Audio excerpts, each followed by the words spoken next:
Hello everyone, how are you all? कैसे हैं आप सब? नेगोशिएबल इंस्ट्रूमेंट एक्ट 1881 के इस वीडियो लेक्चर सीरीज में आपके साथ हूं मैं, आपका मित्र मनमोहन जोशी। और आज हम समझेंगे कुछ शब्दों का मतलब।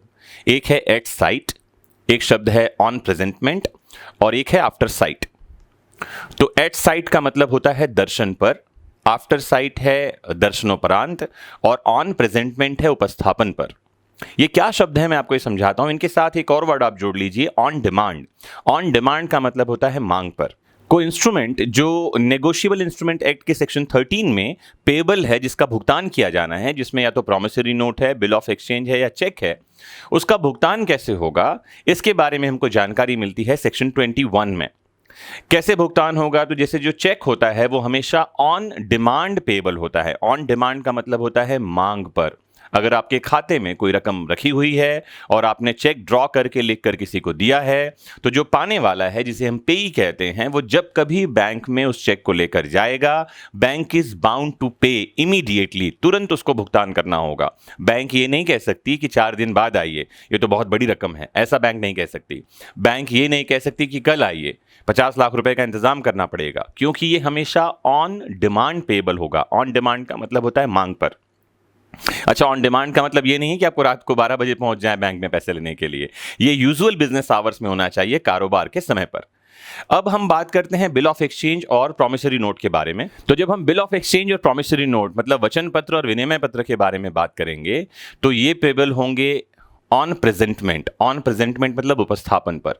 जैसे ही आप लिखत या इंस्ट्रूमेंट को उपस्थापित करेंगे, प्रेजेंट करेंगे, उसका भुगतान करना होगा अगर ये ऑन प्रेजेंटमेंट पेबल है तो। एट साइट का मतलब होता है दर्शन पर। दर्शन मतलब जैसे ही व्यक्ति दिख जाए। इन दोनों का मतलब है ऑन डिमांड। ऑन प्रेजेंटमेंट का मतलब भी ऑन डिमांड है, एट साइट का मतलब भी ऑन डिमांड है। जब उपस्थापित किया जाएगा, जब मिलेगा व्यक्ति, तब उसको पेमेंट किया जाएगा। एक होता है आफ्टर साइट। आफ्टर साइट का मतलब होता है दर्शनोपरांत, मतलब मिलने के बाद जो भुगतान करने वाला है, जिसे आप ऊपरवाल कहते हैं, ड्रॉई कहते हैं या प्रतिग्रहीता एक्सेप्टर कहते हैं, इसको समय मिलेगा भुगतान करने के लिए। समय दिया जा सकता है। कितना समय दिया जाएगा? तो साथ में आप पढ़ेंगे सेक्शन 63। तो सेक्शन 21 को सेक्शन 63 के साथ मिलाकर पढ़ेंगे तो हमको पता चलेगा कि भुगतान के लिए अगर ये आफ्टर साइट मतलब दर्शनोपरांत पेबल है, तो अधिकतम 48 आवर्स का टाइम दे सकते हैं उसको पैसे का अरेंजमेंट करने के लिए। आइए दोनों सेक्शंस रीड करते हैं, फिर आपको थोड़ा सा और समझाऊं। Section 21 read says, at sight and on presentment after sight. In a promissory note or bill of exchange, the expression at sight and on presentment means on demand।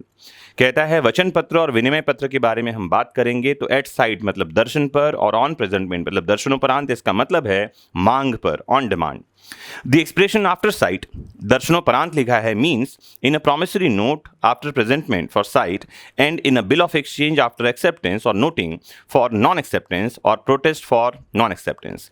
तो ये धारा कहती है दर्शनोपरांत जहां लिखा रहेगा वचन पत्र में, तो उपस्थापन के बाद मतलब थोड़ा समय दिया जाएगा प्रेजेंटमेंट के बाद।